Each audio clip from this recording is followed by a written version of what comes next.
Presidente, hoy escuché con atención la resolución que usted dictó y me parece que es correcta y está apegada a derecho. En la aprobación del presupuesto extraordinario de la República, la Sala Constitucional efectivamente viene a señalar que en un caso como estos se tiene que dar por aprobado el presupuesto porque el Estado,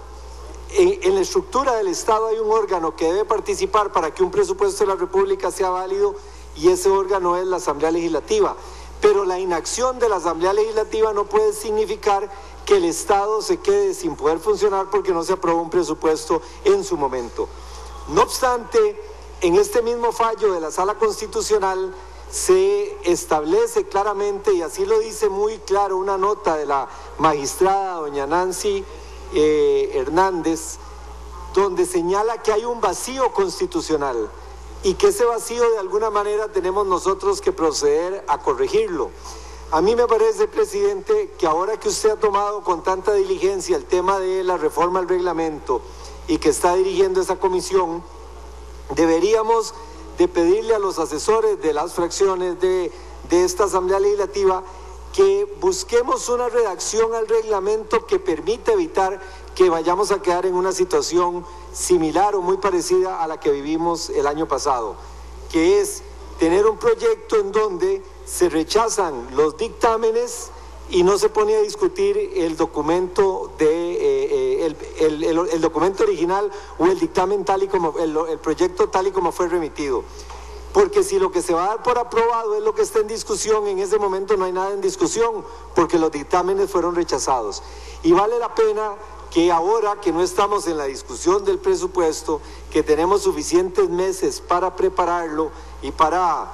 poder discutirlo, podamos llenar esos vacíos que tiene la legislación y que nos puede evitar que nos veamos en algún momento con un 1 de diciembre preguntando cuál es el que rige, que es una respuesta que al final de la Asamblea Constituyente no tuvo una respuesta, porque se desechó que iba a regir el del año anterior, no quedó claro cuál era el camino a seguir. En algún momento en una conferencia le escuché decir a don Rodolfo Pisa que simplemente se tenía que cerrar el Estado, de alguna manera lo que pasó en Estados Unidos, mientras se aprueba el proyecto, y que la Asamblea tiene que dar su visto bueno, porque si la Asamblea no se pronuncia, entonces cualquier presupuesto sería válido y llegaría a regir, simplemente con boicotear que no se pueda discutir, que no se cumplan los plazos y que no se venga a la votación. Una fracción podría romper el quórum y el proyecto quedó sin discusión legislativa. De tal manera que me parece, diputado presidente, que es importante ahora que no estamos al calor de una discusión de un proyecto de presupuesto ordinario de la República, que tenemos tiempo para hacerlo, podamos tener una discusión que permita integrar reglamentariamente las normas que se tienen que aplicar, para que no vayamos a quedar en una situación como esas. La discusión del primer debate es muy clara en el sentido de que se tiene que dar por aprobado, pero podríamos quedar también en una situación como la que vivimos, en donde los dictámenes fueron rechazados,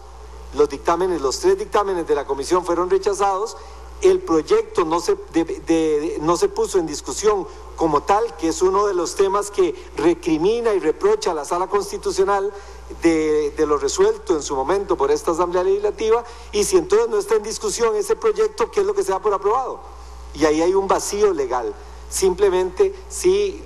no hay nada en discusión, si no está ninguna de las versiones en discusión, no hay ninguna versión que se pueda dar por aprobada. Yo creo que esto es un tema que en otras legislaciones y en derecho comparado tiene que tener una respuesta. Aquí no estamos descubriendo el sistema republicano, no es este el único congreso o asamblea legislativa en el mundo. Me parece que es un tema que tiene que estar muy regulado, de que qué pasa si acercándose la votación, siendo las 11:55, no se puede dar esa votación, cuál es la respuesta que tiene el ordenamiento jurídico. Y en ese caso estamos con tiempo suficiente para poder avanzar. Le voy a preguntar a mi jefa en ejercicio de fracción, si entonces continúo. Ahora, diputado presidente, compañeras y compañeros diputados, me parece que tenemos que ponerle una especial atención a la discusión de los presupuestos extraordinarios.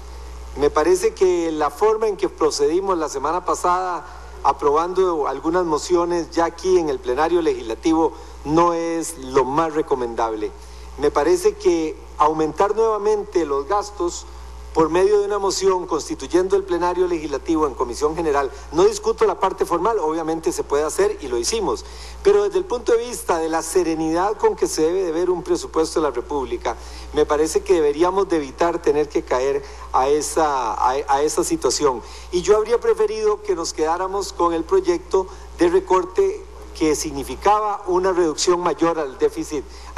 fiscal, porque de alguna manera no dejo de sentirme mal de que nosotros estamos pidiéndole al Poder Ejecutivo que le meta tijera al gasto público, pidiéndole al Poder Ejecutivo que antes de que le aprobemos aquí impuestos tenemos que ver una verdadera voluntad de recortar los gastos y que después finalmente en la votación aquí en el plenario volvamos a restablecer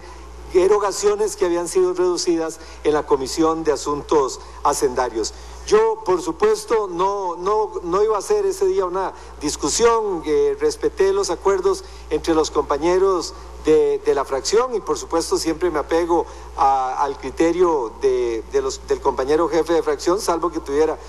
razones de conciencia para que así no fuera. Pero en un caso como estos, había que votar el presupuesto porque era mejor recortar 44 que no recortar del todo los 44 que se estaban estableciendo. Pero sinceramente me parece que nosotros debemos de buscar esa consistencia. La presión a la que estamos sometidos los diputados evidentemente va a ser muy grande. A nadie le gusta que le recorten un solo centavo de su presupuesto. Nadie reconoce que un presupuesto es, que su situación es superavitaria. Eso pasa aquí, pasa en las empresas privadas. Recórtele usted el presupuesto a una dirección en una compañía y la dirección le dice que tiene que cerrar porque así no puede operar. Vaya, quítele a un gerente un rubro del presupuesto y le va a decir que se le va a venir la producción abajo. Eso es un tema normal y natural. Todos queremos tener los mayores recursos para poder administrar con una forma más holgada y es más fácil administrar si nos sobra el dinero que si estamos ya en una situación de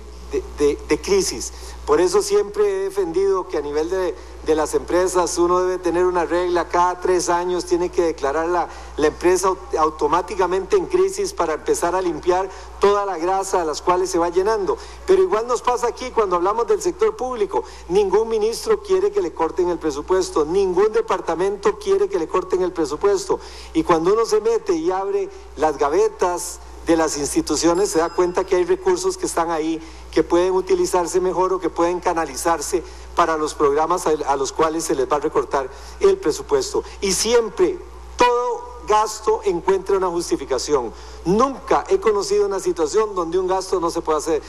pueda justificar. Y aquí hablamos, bueno, de gastos o de una partida de presupuesto no se pueda justificar. Por eso, diputado presidente, compañeras y compañeros diputados, termino esta intervención diciendo: es correcta la aprobación del presupuesto extraordinario. Debemos de regular y legislar en el reglamento interno del proceso para la operación del presupuesto ordinario de la República en la forma en que lo señala el fallo de la Sala Constitucional de que hay algunas lagunas. Y finalmente creo que es recomendable que no mantengamos la práctica de volver a aumentar gastos recortados por la Comisión de Hacendarios cuando estamos ya aquí en la discusión a nivel del plenario. Muchas gracias, diputado presidente.